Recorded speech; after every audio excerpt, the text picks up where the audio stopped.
예수 그리스도 이름으로 하나님 말씀 증거하겠습니다. 먼저 하나님 말씀 찾아서 봉독하겠습니다. 신명기 11장 26절로 32절 말씀 읽겠습니다. 신명기 11장 26절로 32절 말씀 봉독하겠습니다.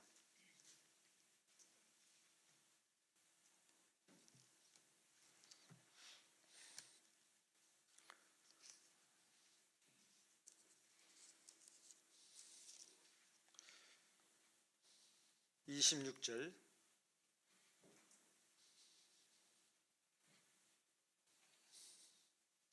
너희가 오늘날 복과 저주를 너희 앞에 두나니 너희가 만일 내가 오늘날 너희에게 명하는 너희 하나님 여호와의 명령을 들으면 복이 될 것이요. 28절 너희가 만일 내가 오늘날 너희에게 명하는 그 도에서 돌이켜 떠나 너희 하나님 여호와의 명령을 듣지 아니하고 본래 알지 못하던 다른 신들을 좇으면 저주를 받으리라. 29절 네 하나님 여호와께서 네가 가서 얻을 땅으로 너를 인도하여 들이실 때에 너는 그리심산에서 축복을 선포하고 에발산에서 저주를 선포하라. 이 두 산은 요단강 저편 곧 해지는 편으로 가는 길 뒤 길갈 맞은편 모래 상수리 나무 곁에 아라바에 가는 가나안 족속의 땅에 있지 아니하냐. 31절 너희가 요단을 건너 너희 하나님 여호와께서 너희에게 주시는 땅에 들어가서 얻으려 하나니 반드시 그것을 얻어 거기 거할지라. 32절 같이 읽어보겠습니다. 내가 오늘날 너희 앞에 베푸는 모든 규례와 법도를 너희는 지켜 행할지니라. 여기의 말씀은 하나님께서 모세를 통해서 이제 가나안에 들어가는 것을 앞두고 이스라엘 백성들에게 주시는 말씀입니다. 내가 오늘날 복과 저주를 너희 앞에 두었다. 이것은 하나님께서 이스라엘 백성들에게 복과 저주를 앞에 놓고 너희가 어떤 것을 택할 것이냐, 이것을 지금 말씀하는 것이며, 복을 택할 경우에는 이러이러한 것이 너희에게 주어질 것이고 저주를 택한다면 이러이러한 것이 주어질 것이다, 이런 말입니다. 이것은 일종의 우리 인생에 중요한 선택을 해야 되는 그 순간이 있습니다. 그럴 때 무엇을 선택할 것이냐, 이것이 내 인생의 앞으로의 방향을 완전히 바꾸는 것이고 그리고 내용도 달라지는 것입니다. 전환점이라는 말을 사전에 찾아보면 이렇게 되어 있습니다. 어떤 일이나 상황을 새롭게 바꿔 나가는 계기가 되는 점이다, 이렇게 되어 있습니다. 어떤 일이나 상황을 새롭게 바꿔 나가는 계기가 되는 점이다. 지금 이스라엘 백성들이 지금까지 하나님이 택하시고 보살펴 주시고 인도해 주셔가지고 지금 여기까지 왔습니다. 이제 가나안 입성을 앞에 두고 이스라엘 백성들에게 지금 말씀하는 내용이 너희 앞에 지금 두 길이 있다. 하나는 복받는 길, 하나는 저주받는 길, 이것입니다.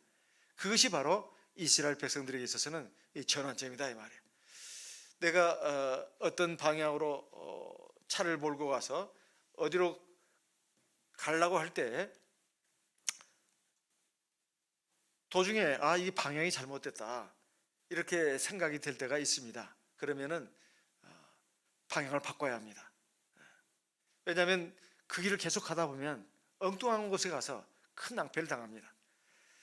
우리 인생도 하나의 그 여행과도 같다, 이런 말을 우리가 많이 듣습니다. 그렇지만 그 여행을 할 때 항상 똑같은 일들만 일어나는 게 아닙니다. 여러 가지 일들이 일어나고 또 우리가 어떤 때는 위로 올라가기도 하고 또 밑으로 내려가기도 합니다. 그럴 때 중요한 것은 바로 선택을 해야 되는 상황이 왔을 때 올바른 선택을 해야 된다 하는 것입니다. 그래가지고 올바른 선택을 한다면은 그 인생의 그 전환점에서 바른 선택을 한다면은 내 삶이 정말 행복하고 기쁘고 평안한 삶이 펼쳐집니다. 만약에 잘못된 선택을 한다면 내 삶이 굉장히 힘들고 고통스럽고 그리고 굉장히 슬픈 그러한 인생으로 나가게 됩니다. 우리가 이러한 그 인생의 전환점에서 과연 어떤 선택을 어떻게 해야 될 것인가, 이런 부분에 대해서 실제적인 사례로서 우리에게 보여주는 성경이 한 권 있습니다. 룻기 1장입니다. 룻기 1장 사사기 룻기입니다. 룻기 1장에 보게 되면 그 세 사람의 인물이 대표적으로 나옵니다. 1장 1절입니다. 룻기 1장 1절. 사사들이 치리하던 때에 그 땅에 흉년이 드니라. 유다 베들레헴의 한 사람이 그 아내와 두 아들을 데리고 모압 지방에 가서 우거하였는데, 2절. 그 사람의 이름은 엘리멜렉이요 그 아내의 이름은 나음이요 그 두 아들의 이름은 말론과 기련이니 유다 베들레헴 에브라 사람들이더라. 그들이 모압 지방에 들어가서 거기 유하더니. 사사기 1장 1절 2절을 보면 지금 여기 엘리멜렉이라는 사람이 나오고 그의 아내 나오미가 나옵니다. 그리고 그들이 낳은 두 아들이 나오지 않습니까? 말론과 기련. 여기 맨 먼저 나오는 사람이 바로 엘리멜렉입니다. 엘리멜렉. 근데 이 룻기의 그 시대적인 배경이 어떤 때나 하면은 그 앞서 나오는 사사기의 시대 배경 환경과 똑같습니다. 똑같아요. 사사기 앞에 있는 사사기 맨 마지막 장, 사사기 21장 25절 말씀을 읽겠습니다. 사사기 21장 25절입니다. 그때 이스라엘의 왕이 없으므로 사람이 각각 그 소견에 옳은 대로 행하였더라. 당시 이스라엘 백성들이 살던 그 시대가 어떤 것인지 여기 지금 말씀하고 있는데요. 사람들이 자기 옳은 대로 행했다. 이 말은 뭐 그게 어쨌다고 이렇게 우리가 반문할 수도 있습니다만, 사실은 그 앞에를 쭉 읽어보면 굉장히 죄악이 많고 타락한 시대다. 그리고 굉장히 혼란하고 그리고 어두운 시대였다는 것을 알 수가 있습니다. 누가 올바른 법이 돼가지고 지도자가 돼서 그들을 올바른 길로 인도하는 그런 사람이 없었기 때문에 사람들이 자기가 다 하고 싶은 대로 하면서 살았다 이 말이에요. 그러니까 마음껏 죄를 지면서 살았다 이런 말입니다. 그래서 지금 이스라엘 백성들에게 하나님이 지금 징벌을 내리셨습니다. 그 징벌이라는 게 뭐냐 하면은 바로 오늘 오전에도 나왔습니다만은 기근입니다. 기근. 엄청난 흉년이 왔다 이 말이에요. 그런데 이 엘리멜렉이 살던 데가 어디나 하면은 사사기 룻기 1장 1절에 보면 유다 베들레헴에 살던 사람이라 이렇게 되어 있습니다. 참 이상한 일입니다. 이 베들레헴이라는 그 말의 뜻이 그 지명인데요, 떡의 집이라는 뜻입니다. 떡의 집. 무슨 말일까요? 거기는 굉장히 농사가 잘 돼요. 농사가 뭐 논농사, 밭농사, 그것이 농사가 잘 된단 말이에요. 그래가지고 산물이 많이 나옵니다. 그러니까 뭐 그 식량 걱정을 할 필요가 없는 그런 아주 기름진 땅, 그리고 아주 풍성한 농작물들이 많이 나오는 그런 곳이기 때문에 떡의 집이다. 뭐 먹고 살 걱정이 없는 그런 곳이다 이 말이에요. 근데 거기 흉년이 들었단 말입니다. 왜 그랬을까요? 그것도 하나님이 약속의 땅으로 주신 이스라엘 땅입니다. 그리고 거기서도 또 베들레헴이라 이 말이에요. 베들레헴. 근데 거기에서 있던 하나님의 백성이 지금 그 기근을 엄청나게 좀 겪어가지고 이주를 하게 됐다 이 말이에요. 어디로요? 모압 지방으로. 그건 이방인의 땅입니다. 이방인의 땅이에요. 이것은 하나님의 진노로 거기에 이제 기근이 왔는데, 이때 참 이제 먹고 사는 것이 굉장히 중요한 문제 아니겠습니까? 이 사실 아내와 자녀들을 거느린 그 가장으로서는 이 책임감이 없을 수가 없습니다. 이 선택의 기로에 선 거예요. 여기서 계속 있으면서 굶어 죽을 것인가, 아니면 다른 나라로, 다른 지역으로 갈 것인가. 사실 그런데 이 기근이라고 하는 거, 흉년이라는 거, 오늘 오전에 나오는 뭐 전염병도 마찬가지고 우리가 세상을 살아가면서 겪는 세상에 받는 풍파라든가 또 개인적인 어떤 고난 이런 것들은 사실 하나님이 지금까지의 내 삶을, 내 신앙을 돌아보고 깨우침을 받고 하나님이 기뻐하시는 길로 가라고 하는 그러한 사랑의 훈계라고도 할 수 있습니다. 그런데 이 베들레헴이 바로 하나님이 택하신 그러한 땅 아니겠습니까? 기근이 일어날 수 없는 곳입니다. 떡의 집이니까요. 백성들이 잘못된 방향으로 나갔기 때문에 하나님께서 그런 고난을 주신 것인데 우리도 우리 삶에 대해서 생각할 필요가 있습니다. 내가 살아가면서 내가 지금 하나님의 백성이고 하나님의 자녀인데 내 삶에 끊임없이 계속해서 곤란한 상황이 옵니다. 물론 아무리 하나님의 백성이라 하더라도 평안할 때도 있는가 하면 공부할 때도 있고 즐거울 때도 있는가 하면 괴로울 때도 있고 기쁠 때도 있는가 하면 슬플 때도 있고 이것이 참 교차돼서 나타나는 것이 우리 삶인데 그런 일반적인 거 말고 계속해서 끊임없이 이 공고함이 있고 고통이 있고 어려움이 있을 때 그럴 때 또 심지어는 내 삶에 어떤 기본적인 것도 해결을 못할 정도로 아주 곤란한 지경에까지 이렇게 와 있을 때 그래서 내가 정말로 하나님이 나와 함께 하시는 것을 내가 도대체 느낄 수가 없다. 그런 일이 있을 때 제일 먼저 해야 될 것이 뭐겠습니까? 왜 하나님은 나한테 이러시는가? 하나님을 원망해서는 안 된다는 것입니다. 내가 하나님 앞에서 대체 무엇을 잘못하고 있는가? 또 잘못했는가? 이것을 돌아볼 필요가 있습니다. 사사기 1장 2절에 그의 이름을 엘리멜렉이라고 했는데요. 그의 그 아내가 나옴이고 두 아들이 바로 그 이름이 나옵니다. 유다 베들레헴에서 지금 떠나가지고 그 양식이 좀 있다고 하는 그 소식이 들려오는 그 모압 지방으로 가서 살게 되었습니다. 근데 사실 과연 이게 바른 것이냐 이 말이에요.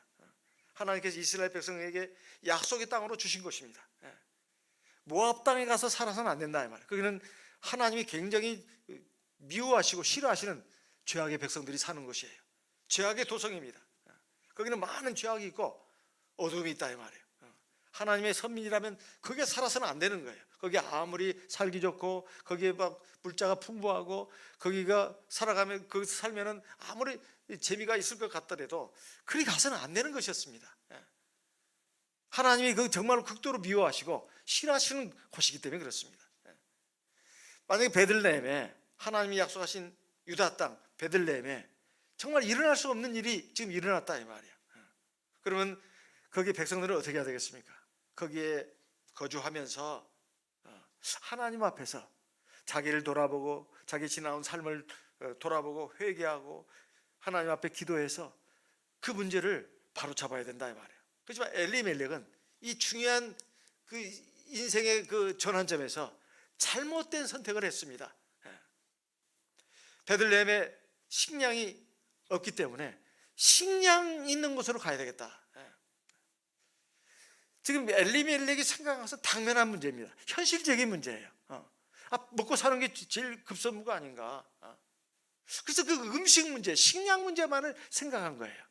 신앙 문제라든가 또 자녀들 교육 문제라든가 그것도 신앙적으로 말이에요.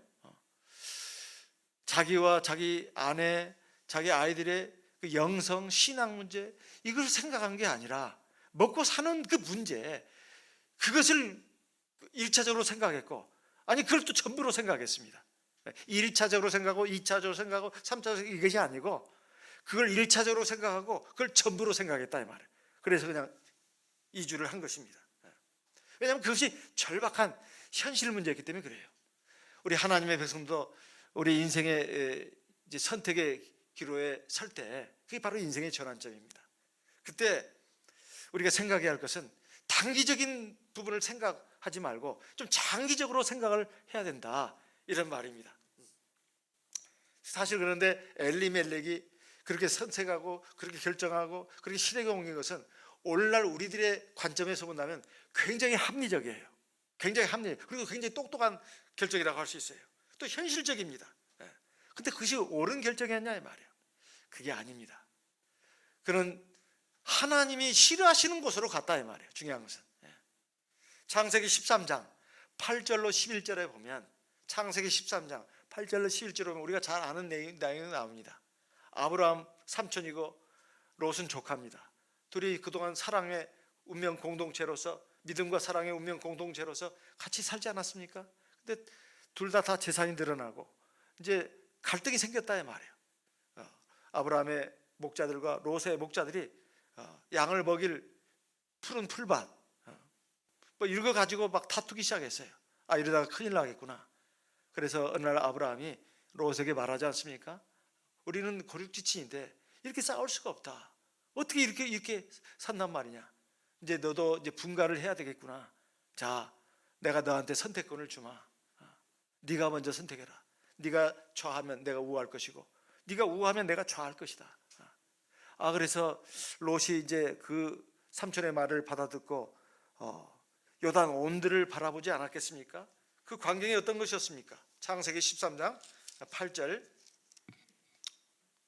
9절의 내용은 지금 말씀드렸습니다. 10절, 이에 롯이 눈을 들어 요단들을 바라본즉 소알까지 온 땅에 물이 넉넉하니 여호와께서 소돔과 고모라를 멸하시기 전이었는 고로 여호와의 동산 같고 애굽 땅과 같았더라. 11절, 그러므로 롯이 요단 온들을 택하고 동으로 옮기니 그들이 서로 떠난지라.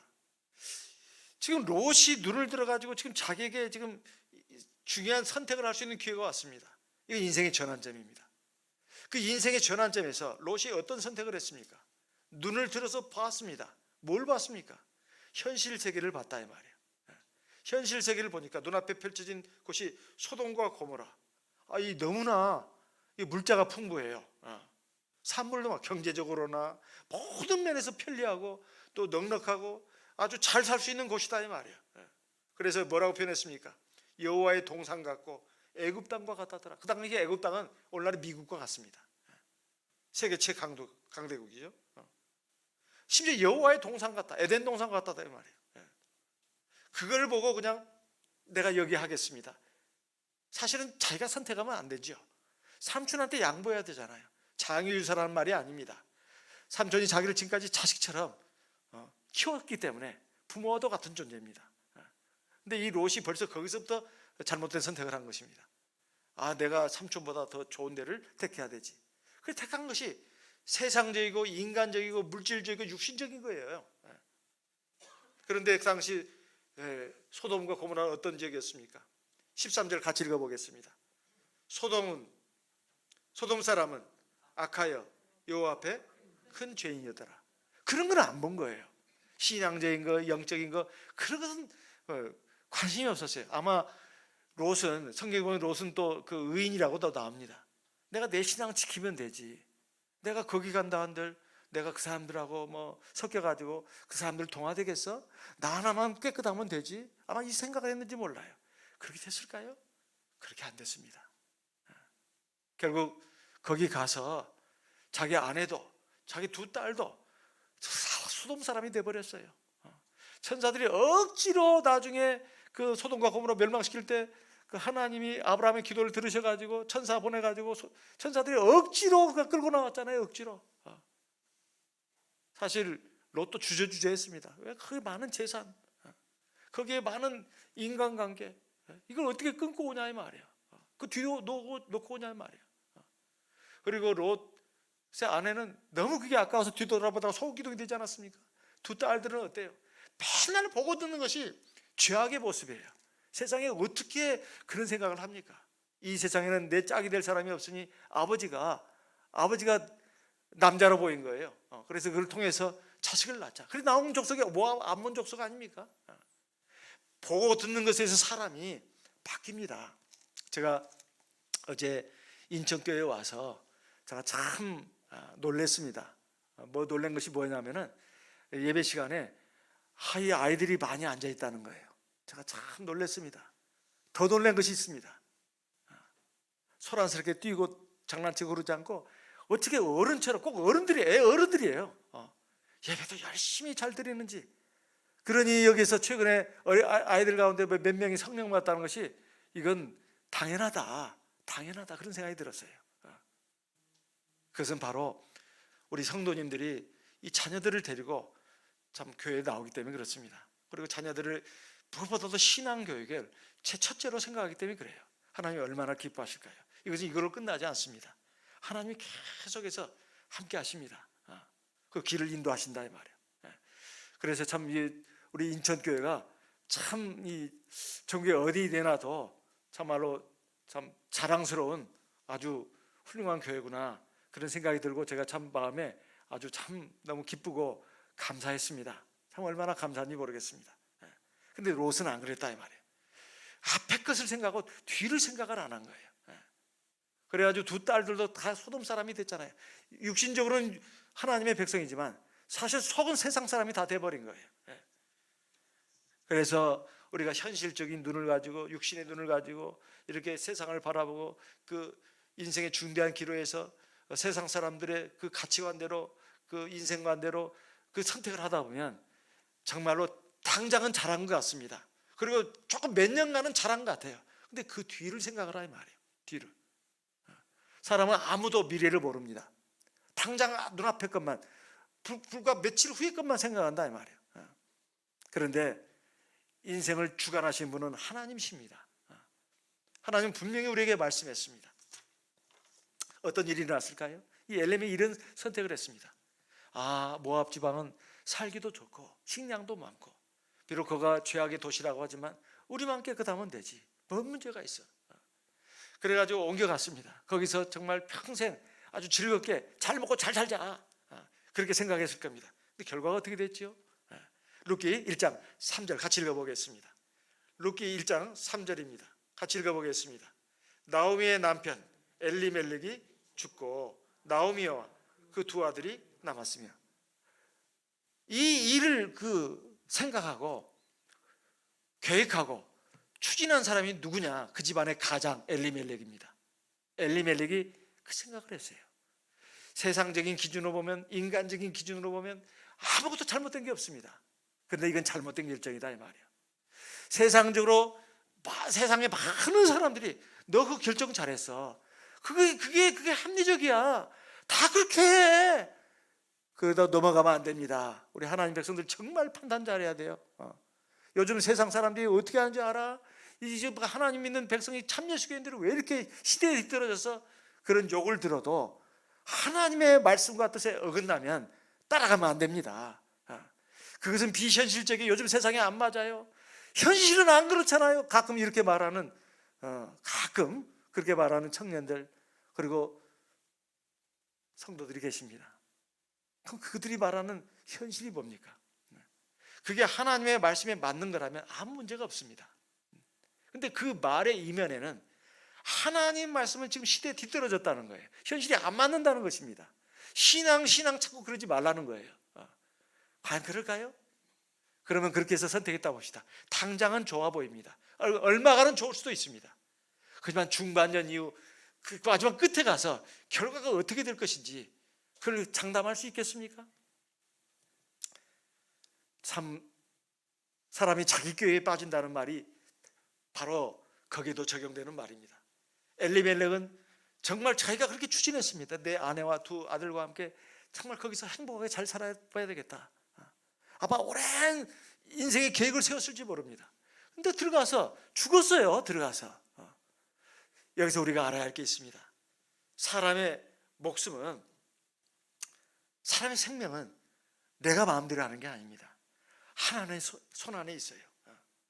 사람들은 흔히 착각하는 게 있어요. 특히 하나님 백성들 가운데도 믿음이 바로 서지 않고 아직 어리고 약하면 대부분 이런 생각을 합니다.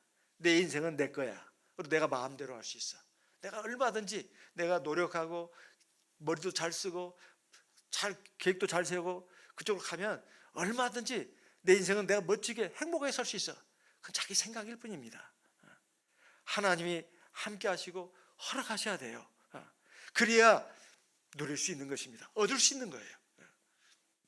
우리는 내일 무슨 일이 날지 알 수가 없습니다. 그래서 야고보서 4장 13절 14절에 이렇게 말씀하고 있습니다. 야고보서 4장 13절 14절 말씀입니다. 야고보서 4장 13절 14절. 들으라, 너희 중에 말하기를 오늘이나 내일이나 우리가 아무 도시에 가서 거기서 1년을 유하며 장사하여 일을 보리라 하는 자들아. 14절 같이 읽겠습니다. 내일 일을 너희가 알지 못하는도다. 너희 생명이 무엇이뇨? 너희는 잠깐 보이다가 없어지는 안개니라. 우리 인생이 이런 존재다 이 말이에요. 우리가 아무리 무슨 계획을 세우고 뜻을 세운다 하더라도 그게 내 마음대로 되는 거 아닙니다. 하나님이 허락하셔야 되는 거예요. 하나님의 주권 안에 내가 있습니다. 이것을 인정하고 알아야 된다 이 말이에요. 만약에 하나님이 허락하시지 않으면 우리가 1분 1초도 더 살 수가 없어요. 하나님이 지금 허락하시기 때문에 지금 내가 숨쉬며 살고 있는 것입니다. 만약에 엘리멜렉이 베들레헴에 계속 거주했다면 어떻게 됐을까요? 식량이 없으니까 굶어 죽었을까요? 그럴 수가 없습니다. 절대 그럴 수가 없어요. 물론 좀 고생했을 겁니다. 그분이 살았을지도 몰라요. 삶이 좀 힘들었을 수도 있습니다. 그렇지만 여전히 생활은 할 수 있었을 겁니다. 여전히 아내와 아이들과 함께 살 수 있었을 거예요. 그리고 기근이 영원히 가는 것도 아니지 않습니까? 상황은 얼마든지 역정될 수 있는 것입니다. 눈앞에, 그리고 몇 년 후에 그 근시안적인 안목을 가지고 보는 것은 세상 사람들이 하는 일입니다. 우리 하나님의 백성들은 영적인 눈을 가져야 돼요. 그리고 하나님의 인도하심, 하나님 주권을 믿어야 합니다. 그렇다면 당장 내 눈앞의 현실이 어렵다고 해서 이 신앙의 세계를, 하나님의 말씀의 이 세계를 떠나면 안 됩니다. 떠나면 안 된다 이 말이에요. 자기 길에 자기가 빠지는 경우가 많습니다. 룻기 1장 4절에 5절에 보면 이런 말씀이 나옵니다. 룻기 1장 4절 5절입니다. 룻기 1장 4절 5절. 그들은 모압 여자 중에서 아내를 취하였는데 하나 이름은 오르바요, 하나 이름은 루시더라. 거기 거한 지 10년 즈음에 지금 거기에 들어가서 10년쯤 되다 보니까 두 아들이 있었는데 이제 결혼할 나이가 된 거예요. 결혼할 나이가 장성했다 이 말이에요. 그러니까 아마 20대 아마 30대 됐다 이 말이겠죠. 아니 장성한 나이면 결혼을 해야 할 거 아니에요. 근데 거기 유다인자들이 있습니까 없습니까? 없어요. 그거는 이방 땅입니다. 죄악의 도성이에요. 그러니까 그 죄악 백성들 가운데서 결국은 시부감을 얻을 수밖에 없어요. 이건 너무나 당연한 그 수준입니다. 이게 눈에 뻔히 보이는 일이에요. 그게 눈에 뻔히 보이는 일입니다. 10년쯤 되다 보니까 지금 이런 일이 또 이게 어쩔 수 없이 이렇게 된 거예요. 그렇게 안 되려고 해서 안 된 게 아닙니다. 그렇게 갔기 때문에 어쩔 수 없이 거기는 없는 거예요. 사람이. 누가요? 하나님의 선민이 없는 거예요. 유대 여자들이 없는 겁니다. 그래서 두 아들이 말입니다. 그 이방 여자들하고 결국은 결혼을 하게 됐다 이 말이에요. 그리고 또 어떻게 됐습니까? 5절 같이 읽어보겠습니다. 룻기 1장 5절입니다. 같이 읽어보겠습니다. 말론과 기련 두 사람이 다 죽고 그 여인은 두 아들과 남편의 뒤에 남았더라. 더 큰 비극이 일어났어요. 나오미 이 여자가 자기 남편을 잃었습니다. 근데 10년 후에는 말입니다, 두 아들도 죽었어요.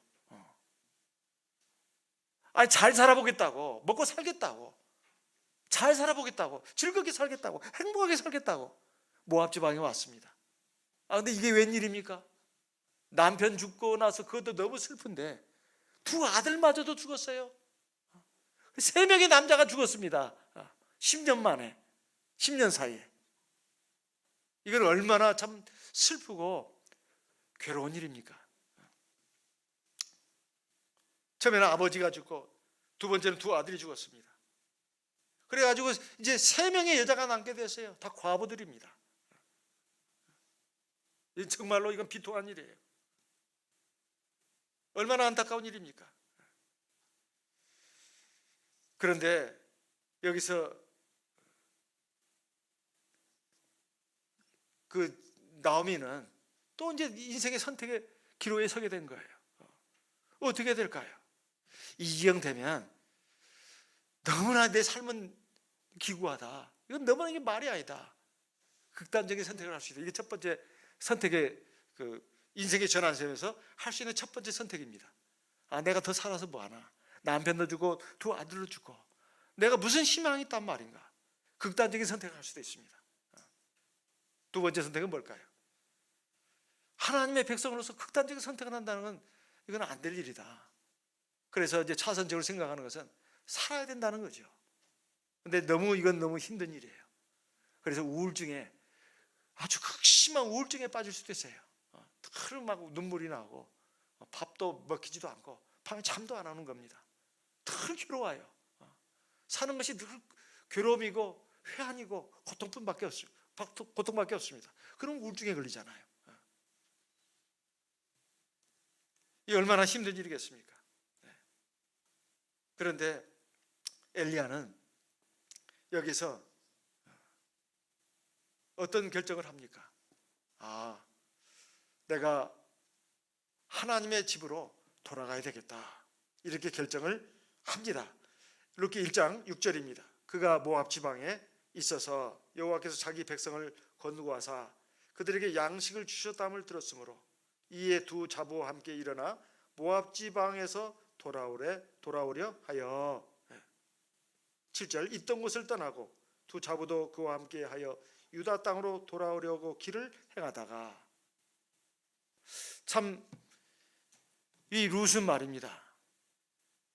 하나님이 이럴 수가 있습니까? 아무리 사람이 다 모든 걸 잘할 수는 없지만 살다 보면 잘못할 수도 있는데 어떻게 저한테 이렇게 가혹한 시련을 주십니까? 남편도 데려가시고 두 아들도 데려가시고 이제 어떻게 살란 말입니까? 이 두 며느리와 함께 어떻게 우리가 살아간단 말입니까? 그래서 하나님을 원망할 수도 있습니다. 아니면 극단적인 선택을 할 수도 있고 아니면 극심한 우울증에 빠져서 하루하루를 그냥 사는 것 같지 않게 살아갈 수도 있었다 이 말이에요. 근데 나오미는 그러지 않았습니다. 나오미는 그렇지 않았어요. 내가 남편 따라서 남편이 그런 결정을 했는데 나도 거기에 같이 동조했어. 그래서 남편만의 결정은 아닙니다. 나도 그렇게 결정을 한 거예요. 그래서 내가 하나님 앞에 잘못했구나. 내가 아무리 거기 어렵고 힘들어도 그 유다 베들레헴 땅에 남았어야 되는데 내가 헛된 세상적인 욕심을 가지고 그리고 현실적인 이유 핑계 대면서 모압 땅으로 온 것이 참 잘못된 것이구나. 그러면서 회개하면서 여기에 보면 돌이킨다는 말이 있습니다. 이 돌아온다는 것은 잘못된 방향에서 올바른 방향으로 삶의 방향을 바꾸는 것을 말합니다. 이것이 바로 나오미가 인생의 전환점에서 올바른 선택을 한 것입니다. 그 선택을 하는데 결정적인 도움을 준 두 가지 원인이 여기 6절에 나옵니다. 여호와께서 자기 백성을 권고하사 그들에게 양식을 주셨다함을 들었으므로 여기 권고한다는 말은 돌아본다는 뜻입니다. 하나님이 보살펴 주신다는 말이에요. 하나님의 사랑을 다시 확인했습니다. 하나님은 사랑이시다. 두 번째는 현실적으로 자기 백성들에게 양식을 주셨다 이 말이에요. 유다 베들레헴 땅에. 내가 진짜 뭘 잘못 생각했구나. 자기의 그 불신앙, 그 불순종을 깨닫고 하나님 앞에 회개하고 돌이키는 것이 회개라고 하는 것이 첫째 하나님 앞에 자기 죄를 시인하는 것입니다. 그리고 하나님 앞에 죄 용서함을 구하는 거예요. 세 번째 올바른 삶의 방향으로 나가는 것입니다. 그게 회개예요. 그래서 회개란 말은 두 가지 말이 함축된 말이에요. 회자는 후회할 회자입니다. 후회할 회자. 내가 참 잘못했다. 죄를 지었다. 개자는 뭐예요? 고칠개입니다. 고칠개. 잘못된 것을 고쳐나가는 거예요. 그것이 성경적인 의미의 회개입니다. 나오미는 그걸 했다 이 말이에요. 우리도 그래야 됩니다. 우리가 아무리 하나님의 백성이라고 하지만은 모든 면에서 완벽하지 않습니다. 살다 보면 하나님 앞에 잘하는 부분도 많이 있겠지만 잘못하는 부분도 적지 않을 것입니다. 그런 부분에 대해서 우리가 하나님의 말씀을 듣고 읽고 하는 가운데 우리가 깨우침을 받을 때 그걸 믿음으로 받아들여야 합니다. 근데 그것을 잘 안 받아들인 경우도 적지 않아 있어요. 삶이 평안하고 모든 게 순조롭게 잘 될 때 그런 말이 귀에 안 들어옵니다. 그냥 잔소리처럼 들린다 이 말이에요. 그리고 너무 엄격하게 들려요. 또 하나님의 말씀이 너무 엄격하다는 거예요. 현실이 안 맞는 동떨어진 말씀을 하는 것 같아요. 아닌데, 그게 아닌데 그렇게 들린다고 말이에요. 이미 현실 세계 육신의 삶에 푹 젖어 있는 사람들은 그렇게 하나님의 말씀이 들리는 경우가 왕왕 있습니다. 하나님의 말씀이 비현실적이에요. 그리고 하나님의 말씀이 너무 가혹해요. 너무 엄격해요. 너무 나한테 무거운 짐처럼 느껴져요. 아닌데, 그게 아닌데, 그 반대인데. 그러다가 이제 공고한 지경에 빠지고 시궁창에 빠지고 어떤 함정에 빠져가지고 허우적거릴 때 그때서야 깨닫습니다. 아, 하나님 말씀이 바로 진리구나. 하나님 말씀이 정말 참 생명이구나. 하나님 말씀이 참 평안이구나. 하나님 말씀이 참 복의 근원이구나. 이걸 깨닫는다 이 말이에요. 돌이킵니다. 나오미가 그랬습니다. 하나님의 사랑을 깨달았어요. 아, 내가 잘못했구나. 그리고 하나님의 돌보심을 그 소식을 들었습니다. 식량을 주시는구나. 그렇게 해서 돌이키게 된 거예요. 제가 외국에 우리 참예수교회 어느 목자님이 쓴 자료 중에 이런 간증이 있었습니다. 어떤 교회 우리 목자님이 그 교회 목자님 심우하실 때 한 자매가 있었는데 이 결혼을 한 후에 자녀가 있었다는 것입니다. 근데 이 자매는 이 당장 교회 안에 머물면서 매주 안식일 예배를 드렸대요. 근데 그 자녀 그 자매님의 남편이 여기 이보다는 어느 도시에 가면 돈도 많이 번다는 거예요. 그 좋은 직장이 있다는 것입니다. 그래 가자는 거예요.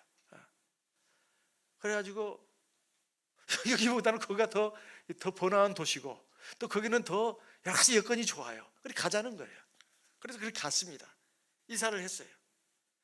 거기 가니까 집값도 저렴하고 봉급도 아주 높아요. 그 도시로 이주를 했습니다. 처음에는 말입니다. 근데 그 교회가 없어요. 거기는 한 달에 매주 그동안 안식일에 한 번씩 그 교회 나오던 자매님이 그리 이주를 하고 나니까 한 달에 한 번씩 교회로 온대요. 이제 그렇게 하기로 결정했답니다. 근데 그 후에는 어떻게 됐느냐? 길이 너무 먼 거예요. 그래서 이제는 두세 달에 한 번 교회에 나오는 것으로 바뀌더랍니다. 한 달에 한 번 교회 나오기로 자기 부부들이 굳게 결심을 하고 갔는데 처음엔 그렇게 했답니다. 근데 그러다 보니 너무 먼 거예요. 너무 힘들다. 한 달에 한 번 오는 것은 두세 달에 한 번 오는 걸로 했답니다. 그래 이것도 너무 힘들더래요. 봄, 가을에 영은회가 있잖아요. 봄에 영은회 한 번, 가을에 영은회 한 번. 영은회 한 번씩 오는 걸로 바뀌게 되더라는 거예요. 왜냐하면 너무 머니까. 그러다가 어떻게 됐냐? 나중에는 1년에 한 차례 교회에 오는 걸로 바뀌었답니다. 1년에 한 차례. 나중에 가서는 어떻게 되냐? 이제 두 부부가 교회에서 그 얼굴을 찾아볼 수가 없게 됐다는 거예요. 그래가지고 이제 세월이 흘렀습니다. 교회에서도 이제 그들 부부의 행방을 알 수 없게 됐어요. 그 직업 때문에 뭐 때문에 이주를 하고 그래가지고 이제 어디로 이제 이사를 갔는지 이제 행방을 알 수 없는 상태가 됐습니다. 그래가지고 세월이 어떻게 됐다고요? 거의 10년이 됐습니다. 그 성경하고 똑같네요. 거의 10년이 됐대요. 10년이. 근데 어느 날 우리 목자님이 어느 교회에 가서 보니까 그 교회 그 도시에 우리 교회가 우리 참예수교회 트루지서 처치가 있습니다. 쩐예수자오 회의가 있다 이 말이에요. 거기서 그 자매님이 거기 딱 있더라는 거예요. 그래서 목자님이 놀래가지고 아유 자매님 반갑습니다. 그동안 어떻게 지냈습니까? 이제 안부를 물었습니다. 대체 여기서 무슨 일을 하고 계십니까? 그 자매가 말했대요. 목사님, 저희가 교회 때문에 이 도시로 오기로 결정을 했습니다. 10년 만의 일입니다. 지난 10년 동안 우리 부부가 우리 가정이 하나님에게서 너무 멀리 떠나 있었습니다. 그래서 목사님 지금 무슨 일이 생겼냐면요, 우리 자녀들이 지금 다 장성했는데 두 자녀들이 하나도 믿음을 갖지를 못했어요. 정말 너무 막 힘들고 고통스럽습니다. 우리는 너무나 많은 것을 잃었어요. 정말 그래요. 우리 정말 너무 많은 걸 잃었어요. 그래서 이러다가는 안 되겠다. 정말 우리 인생이 이렇게 해서 이렇게 끝나서는 안 되겠다. 지금이라도 돌이키자 해가지고 우리 부부가 마음을 모아서 지금의 삶보다 더 못하는 삶으로 가더라도 괜찮다. 우리와 우리의 신앙을 지키고 우리 아이들의 신앙을 위해서 교회 있는 대로 가자.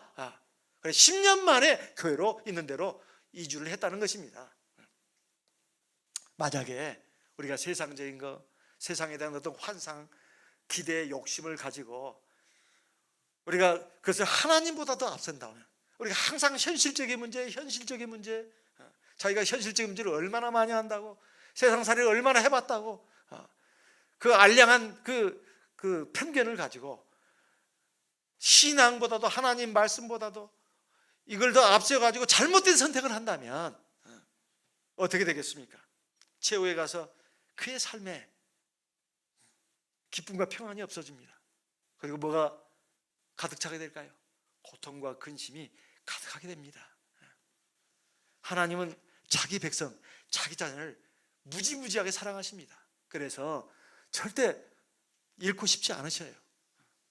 그래서 하나님은 하나님 백성들에게 고난도 주시고 어려움도 주시는 것입니다. 엘리멜렉이란 이름에는 뜻이 있습니다. 뜻이 있어요. 하나님은 왕이시다, 이런 뜻이라고 합니다. 희한하죠?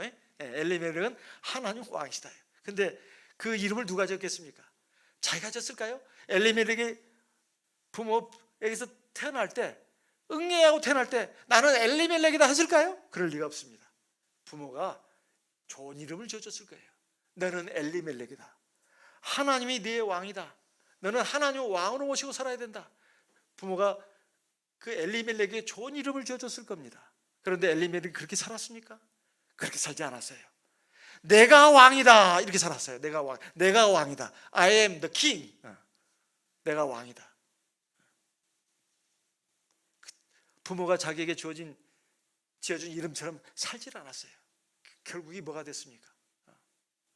결국 자기는 사랑하는 아내와 두 아들과 함께 행복하게 오래오래 살고 싶었는데 이렇게 모압 지방에 이주하자마자 죽지 않았겠습니까? 정말 인생은 자기 손 안에 있는 게 아닙니다. 인생의 전환점에서 올바른 선택을 해야 합니다. 근데 나오미는 이 올바른 선택을 했다, 이 말이에요. 돌아오기로 한 것입니다. 이게 얼마나 훌륭한 선택입니까? 또 하나의 선택이 있습니다. 이 두 며느리와 함께 이제 유다 땅 베들레헴으로 돌아오는데 두 며느리가 자기 눈 안에 들어왔어요. 눈에 들어왔어요. 아유, 이 어린 것들. 내가 이렇게 나이가 들고 늙었는데 내가 언제 또 결혼을 해서 아들을 낳아서 이 사랑스러운 이쁜 며느리들한테 신랑감을 줄 것이냐. 생각해 보니까 자기는 이제 살 만큼 살았는데 두 며느리들이 너무 안타까운 거예요. 이게 사랑입니다. 고린도전서 13장에 보면 사랑은 자기의 유익을 구치하냐며, 만약에 자기의 유익을 구했다면 그런 생각 안 가집니다. 너희들 팔자, 네 운명이 그런 거야. 세상 말로 아마 그런 식으로 믿음이 없는 사람은 그 세상 말투를 써가면서, 그러니 너희들이 운명인 거야. 너희들은 나를 모시고 섬겨야 돼. 내 늙으니까 어디 가서 내 몸을 들어갈 것이냐. 너희들이 이제 이 집안에 시집 왔으면 이 집안에 뭐가 돼야 돼. 그러면서 아마 두 며느리들을 데리고 끝까지 가려고 하지 않았겠습니까? 그런데 가다가 보니까 이 두 며느리들이 앞날이 구구말리인데 이거 내 조차고 이 두 며느리를 평생 희생하게 할 수는 없다. 그래서 말했습니다. 두 며느리에게, 이제 내가 너희들에게 어떻게 두 아들을 또 낳아가지고 너희들에게 신랑감을 줄 것이냐. 너희들 나를 따라오지 마라. 너희들 고향으로, 너희들 나라로 돌아가라. 길을 오다가 그랬습니다. 오다가. 이것이 참 나오미에게는 두 번째 중요한 선택입니다.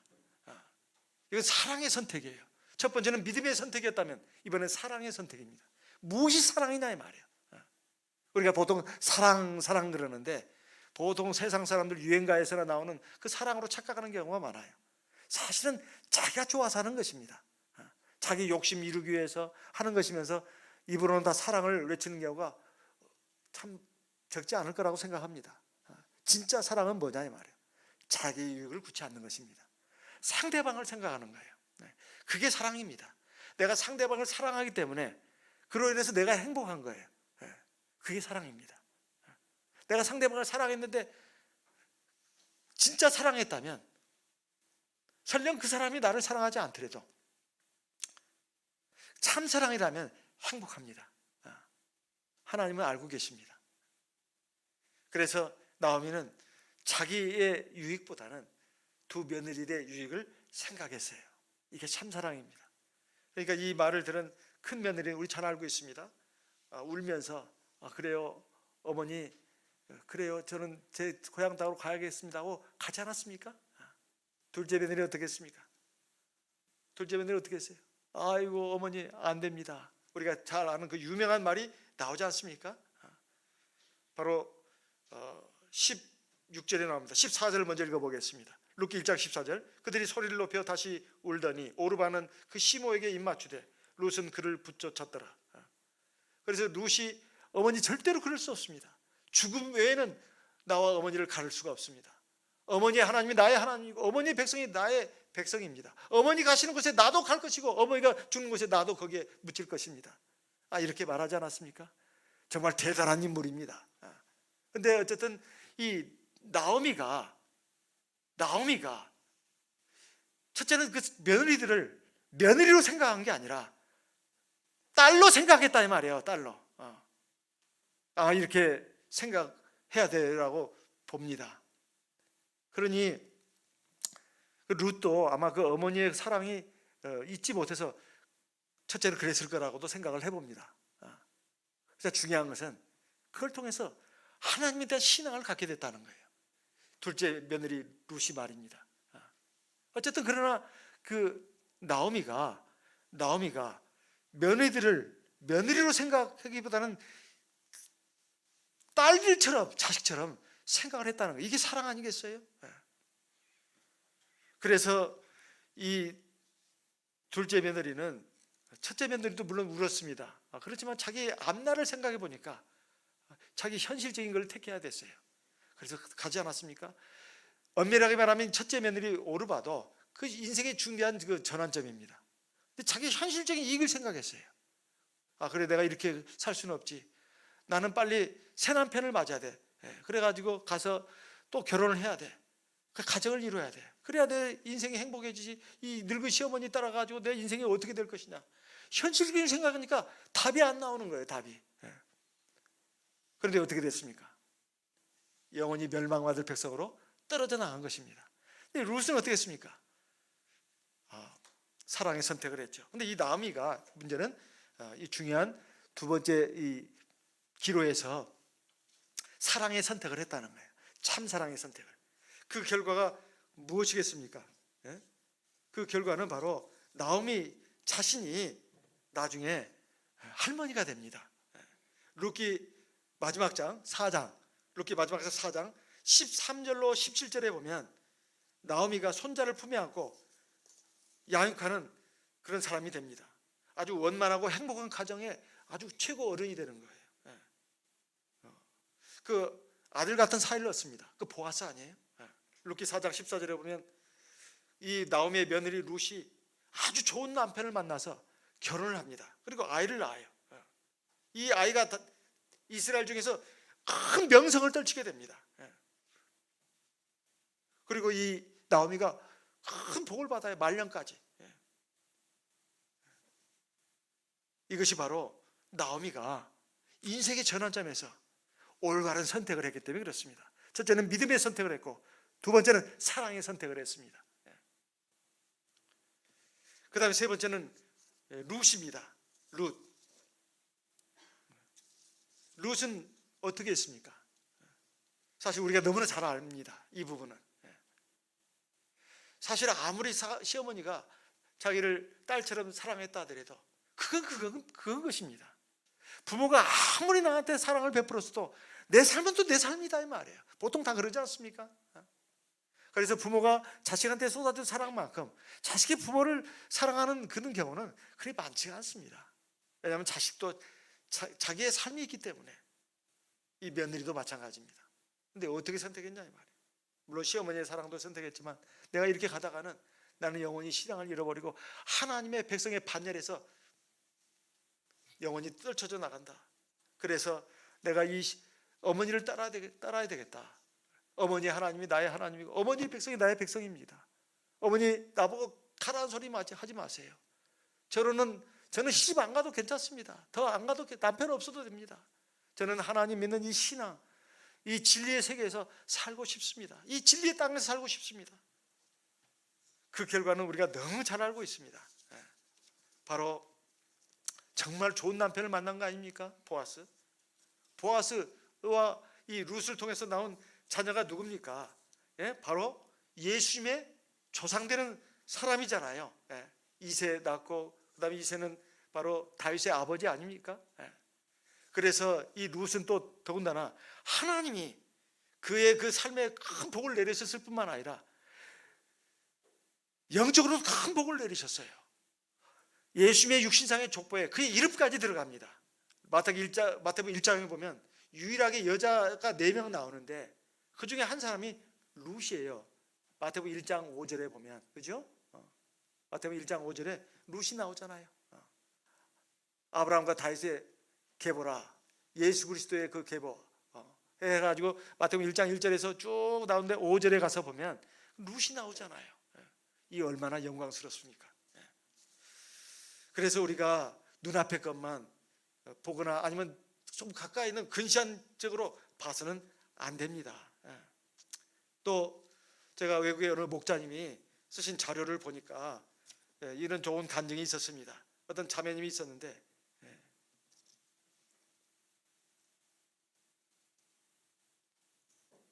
이 교회 안에 성장한 자매님이래요. 근데 이제 결혼을 하고 나서부터는 상당한 기간 동안 교회를 나오지 않았답니다. 그 남편이 누군가 봤더니 불신자래요. 우리 교인이 아니에요. 이방 이제 남자와 결혼을 했는데, 근데 그래도 우리 자매님이, 우리 원래 교회 자매님 다 성실하잖아요. 거의 다. 그래가지고 가정을 돌보는데 굉장히 노력을 많이 했습니다. 근데 몇 년이 지나지 않아가지고 그 결혼 생활에 큰 문제가 생겼어요. 남편이 도박 중독에 빠졌대요. 도박 중독에. 그러니까 집안이 풍지박산이 났답니다. 여러분도 보면 주식 투자 막 그 빠져가지고 막 재산 다 날리고 큰 빚진 사람들이 많다는 얘기를 가끔씩 듣지 않습니까? 근데 이 자매님 집안이 그런 식이었어요. 그리고 이제는 이제 자기 자신이 이제 생활의 전선에 뛰어들어야 됐어요. 그래가지고 아이들도 돌보고 막 여러 가지 하다 보니까 몸과 마음이 다 그냥 파김치가 됐습니다. 그래 어떻게 됐느냐? 우리 자매님이 암에 걸리게 됐다는 거예요. 암에. 그리고 남편도 말이에요. 도박 중독에 빠졌던 남편도 중풍에 걸렸대요. 그러다 보니까 우리 자매님이 이 삶이 왜 이런가? 그래가지고 우울증에 사로잡혔답니다. 세상 어느 누구도 우리 자매님을 도와줄 수가 없었어요. 오직 한 분 하나님만이 우리 자매님을 도울 수가 있다는 거. 이 자매님이 그걸 깨달았어요. 부모도 남편도 자식들도 아무도 우리 자매님을 도울 수가 없었어요. 이 자매님이 어느 날 생각했습니다. 하나님만이 나를 구원해 주실 수 있다. 내가 하나님께로 돌아가야 되겠다. 그래서 오랜 기간 동안 교회 생활을 안 했는데 교회로 돌아왔습니다. 그리고 하나님 앞에 긍휼을 구했습니다. 하나님께서 우리 자매를 불쌍히 보시고 몸의 병을 이제 고쳐주시고 그리고 가정의 평화를 주시면서 그 가정을 회복시켜 주셨다는 그런 내용입니다. 자, 이걸 보게 된다면 우리가 인생을 살아가면서 여러 가지 중요한 고비를 만날 때 뭘 어떻게 해야 되는가 판단할 수가 있습니다. 오늘 우리는 룻기 1장에 세 부류의 인생에 대해서 살펴봤습니다. 다 삶의 중요한 그 기로에 섰을 때 사실 그것이 바로 인생의 전환점입니다. 그때 무엇을 선택할 것인가? 그것이 그의 삶의 방향을 바꿉니다. 그리고 영원한 삶까지도 결정합니다. 오늘 우리도 마찬가지입니다. 우리가 100년도 채 못 사는 인생을 거의 대부분 살아가면서 여러 가지 많은 선택의 문제에 봉착할 때가 있습니다. 바로 인생의 전환점입니다.